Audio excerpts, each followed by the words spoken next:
प्रताप नगर का एक बहुत ही सुंदर गांव था जहां कोई भी व्यक्ति दुखी नहीं था। एक दिन उस गांव में एक व्यक्ति जिसका नाम जगन था वहां रहने के लिए आता है। वह उस गांव में किसी को नहीं जानता था। उसके पास रहने के लिए कोई जगह नहीं थी। भटकते भटकते उसे एक टूटा घर दिखाई देता है और वह उस टूटे पुराने घर का इस्तेमाल करता है और फिर वो सरपंच के पास काम ना मांगने के लिए जाता है। सरपंच कहते हैं, अरे भाई, नए लगते हो, कहाँ से आए हो? जगन, अरे मैं तो पास के ही एक दूसरे गांव में रहता था, अब सोच रहा हूँ कि यहाँ बस जाऊं। सरपंच, अच्छा, यहाँ रहोगे कहाँ भाई? जगन सरपंच जी से कहता है, मैं गांव के किनारे पर एक टूटा घर देखा है, सोच रहा हूँ कि उसी में रह लूंगा। सरपंच कहते हैं, अच्छा, उस पुराने घर में रहना चाहते हो? कोई बात नहीं, रह लेना। और तुम चिंता मत करो, इस गांव में कोई व्यक्ति दुखी नहीं है। जो भी इस गांव में आता है वह दुखी नहीं रहता है, सब खुशहाल हैं यहाँ। बस एक तुम ही दुखी हो और तुम्हारे पास काम भी नहीं है। काम वाले तुम्हें अपनाएंगे नहीं भैया। तो जगन सरपंच जी से कहता है, अरे सरपंच जी, जब मैं यहाँ आया तो मैं अपने साथ काफ़ी सारा धन लेकर आया हूँ। आप मेरे दुखी होने की चिंता ना करें, मैं वो पुराने घर को एक नए घर में बदल दूंगा। सरपंच जी कहते हैं, इतना धन लेकर आए हो तो मेरे पास क्यों आए हो? मैं तो समझा कि तुम मेरे पास काम की तलाश में आए हो। जगन कहता है, बिल्कुल सरपंच जी, आपने सही समझा। मैं अभी तो घर बनवा लूंगा, पर उसके बाद काम ढूंढने के लिए आपके पास आया हूँ। इसलिए मैं आपसे विचार विमर्श करने आया था। सरपंच जी कहते हैं, अच्छा तो ठीक है, मेरे पास एक ज़मीन पड़ी है बाज़ार में, तुम वही खरीद लेना और वहाँ पे कोई नया काम शुरू कर लेना। जगन, घर बनाने के लिए लोग कहाँ से मिलेंगे? तो सरपंच जी उसे बताते हैं, वो तो गांव के बाहर से बुलाने होंगे। तुम चिंता मत करो, आज का दिन उस घर में निकाल लो, मैं कल होते ही उन्हें वहां भेज दूंगा। जगन कहता है, जी सरपंच जी, जैसा आप कहें। यह कहकर जगन वहां से अपने घर की ओर चला जाता है और सरपंच मुस्कुराने लगता है। सरपंच के दिल में खोट होता है, उसकी नज़र उसके पैसों पर थी। शाम हो गई और सरपंच के घर पर दो लोग आए, रघु और राजन। सरपंच ने रघु और राजन को बताया कि एक नया काम आया है। इस गांव के किनारे जो पुराना घर है वहाँ एक नया व्यक्ति आया है और उसका नाम जगन है। वह अपने साथ बहुत सारा धन लेकर आया है और वह एक नई दुकान खोलना चाहता है और साथ में एक नया घर भी बनाना चाहता है। तभी रघु गुस्से में बोला, तो आप क्या चाहते हैं? अब हम घर बनाएंगे क्या? राजन ने उसे समझाया, रघु, पूरी बात सुनो। सरपंच ने कहा है कि वह बहुत धन लेकर आया है अपने साथ। सरपंच जी ने कहा, तुम सही समझे हो राजन। रघु, तो ऐसी बात है, तब तो हम उसका घर बनाने के लिए कल ही चले जाएंगे और शाम तक काम पूरा कर देंगे, ठीक है? सरपंच ने कहा, अब काम पर लग जाओ तुम दोनों। अगले दिन रघु और राजन जगन के घर के सामने खड़े थे। अरे भैया जगन, यहीं रहते हो क्या? उन्होंने बाहर घर के बाहर से ही आवाज़ लगाई। तभी दरवाज़ा खुलता है। जगन बाहर आता है। हाँ भैया, मैं ही जगन हूँ और यही घर मेरा ही है। आपने सही सुना। दरवाज़ा खुलता है और जगन बाहर निकलता है। हाँ भैया, ये मैं ही जगन हूँ और यह मेरा ही घर है। रघु उसे बताता है कि हमें सरपंच ने भेजा है तुम्हारे घर बनाने के लिए। जगन कहता है, हाँ ये मेरा ही घर है, मैंने इसे खरीदा है, बस अब इसे सही से बना दो। रघु कहता है, चिंता ना करो, मैं यह बिल्कुल साफ कर दूंगा, ये बंजर घर चकाचक चमक उठेगा। ठीक है भैया। जगन कहता है, पैसे की चिंता मत करिएगा, पैसा काम होते ही दे दूंगा। रघु और राजन घर के अंदर घुसते ही वो देखते हैं कि बस एक संदूक रखा है और कपड़ों का एक थैला रखा है।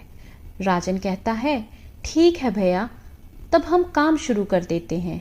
जगन कहता है, जी हाँ, आप दोनों काम कीजिए, कोई ज़रूरत पड़े तो मुझे बताइएगा।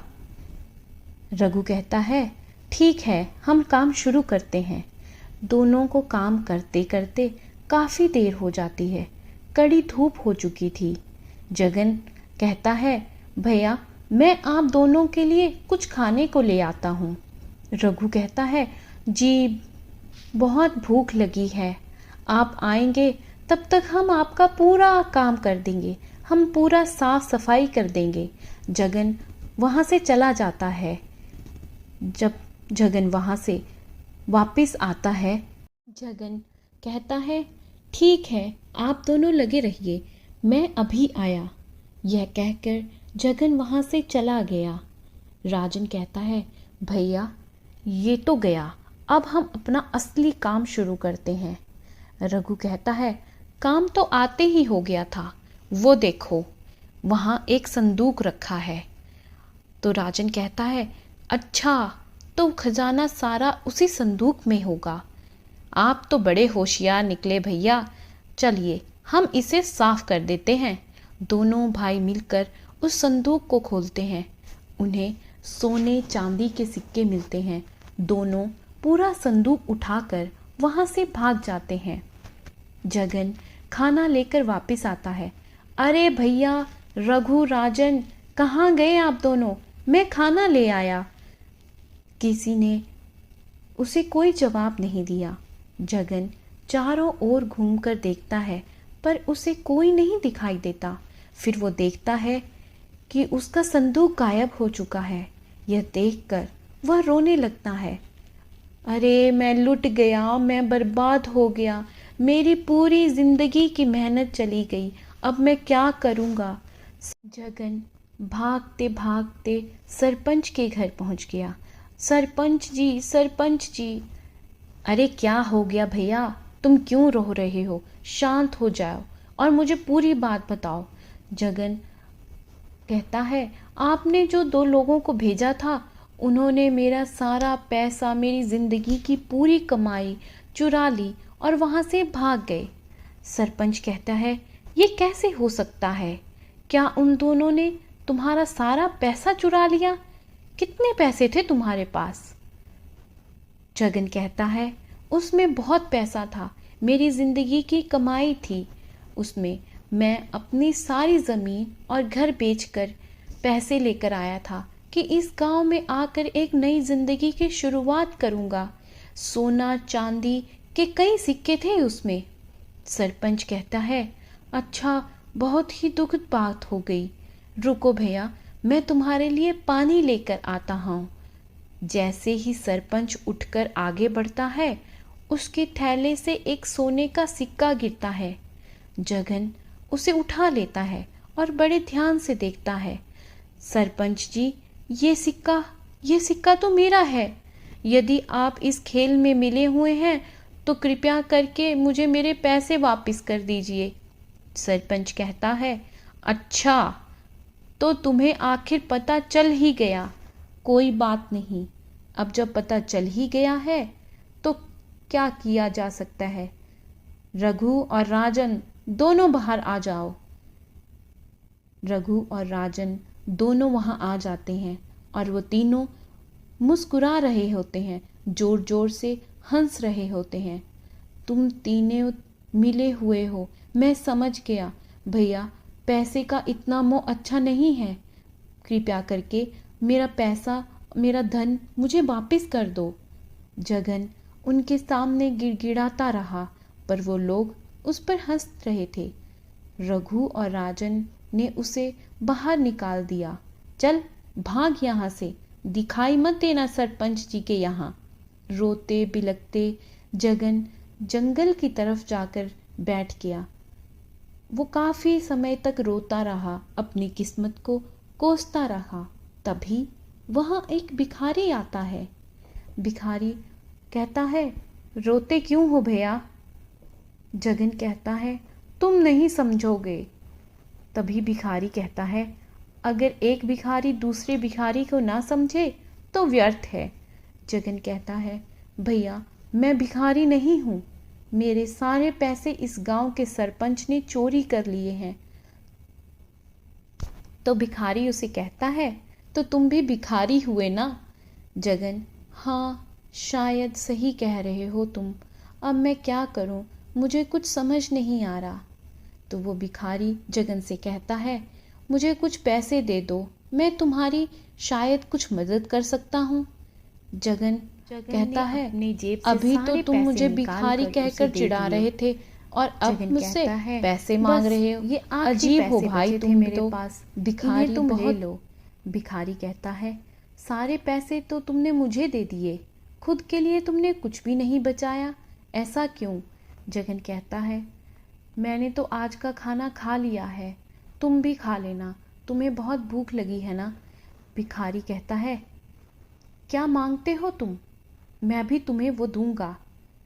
मेरा बोला कभी खाली नहीं जाता, तो सोच समझ के बोलना। जगन कहता है, फिलहाल मैं इस हालत में नहीं हूँ कि कुछ सोच सकूं और कुछ मांग सकूं।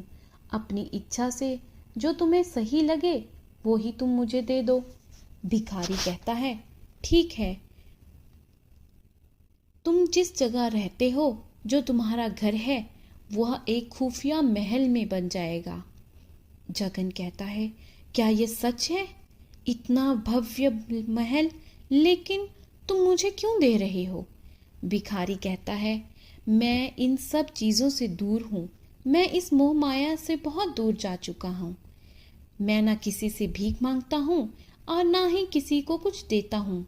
जो दान में मिल जाए वो बिना कुछ कहे स्वीकार कर लेता हूँ। मैंने तुमसे जो मांगा तुमने मुझे दे दिया, इसीलिए मैं तुम्हें तुम्हारा लौटा रहा हूँ। तभी भिखारी वहाँ एक संदूक प्रकट करता है और जगन को दे देता है। जगन कहता है, यह संदूक कैसा है? भिखारी कहता है, इस संदूक में अनगिनत पैसे हैं, ताकि तुम्हें कभी भी पैसों का अभाव ना हो। लेकिन याद रखना, तुम्हारे अतिरिक्त अगर कोई भी संदूक को खोलेगा तो वो इसमें कैद हो जाएगा। जगन कहता है, आपका बहुत बहुत धन्यवाद। भिखारी कहता है, अरे भैया, चिंता क्यों करते हो? भगवान का नाम लो और काम करो, फिर जो होता है होने दो। जगन हाथ जोड़कर उस इंसान को प्रणाम करता है और उसके जाने के बाद अपने उस टूटे पुराने घर की तरफ आ जाता है। जैसे ही वो दरवाज़ा खोलता है, मानो अंदर से वो कोई महल हो।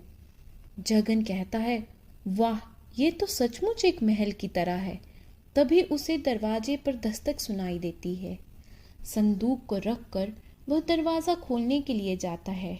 दरवाज़ा खोलते ही रघु और राजन अंदर घुस जाते हैं और एक पल के लिए बहुत चकित रह जाते हैं। रघु कहता है, ये क्या है भैया? जगन कहता है, ये क्या काम है तुम्हें?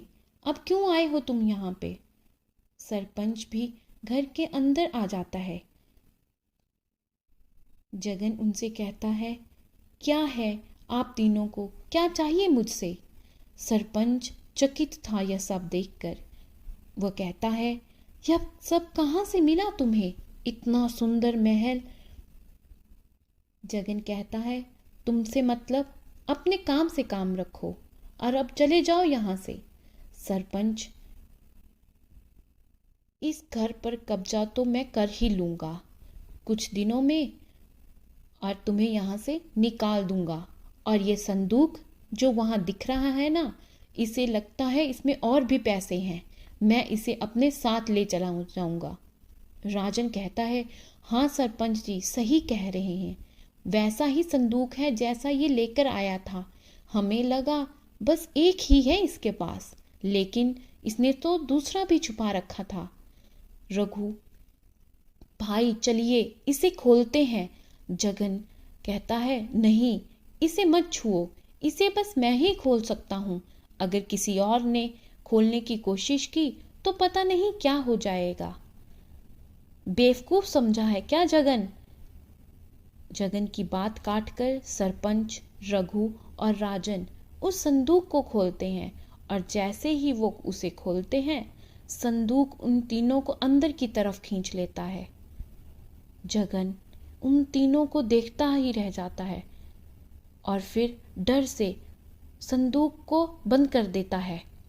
थोड़ी देर बाद जगन उस संदूक को फिर खोलता है, लेकिन उसे वहाँ पर सिर्फ जवाहरात, सोना, चांदी और पैसे मिलते हैं। इसके अलावा उसे नहीं पता था कि वह तीनों सरपंच, रघु और राजन कहाँ चले गए। उसे कोई पता नहीं चल रहा था। तब से जगन अपने उस खुफिया महल में रहने लगता है और खुशहाल रहता है।